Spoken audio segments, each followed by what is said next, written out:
In this video, I'm going to show you a step-by-step guide on exactly how to fix authentication failed on Yahoo Mail. So this is how I fixed it myself. I firstly closed the Yahoo Mail app and instead I went into the settings app on my phone. In here I just scrolled down and then I clicked on general and then I clicked on storage right here, as you can see. And then I just simply waited for this page to completely load. So you can see down below it's going to load now all of the apps that you have on your phone. Then just scroll up like this and here click on search. Search for Yahoo Mail in here and just click on it. Then you're going to click on Offload App and once again in here click on Offload App.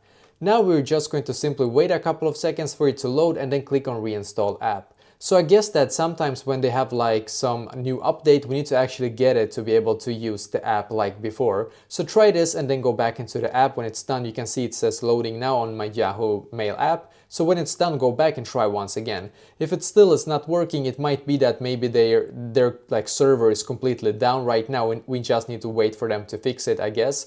It could also be that you have forgotten either your password or of course your Yahoo Mail. So hopefully this will be able to fix this issue for you as well.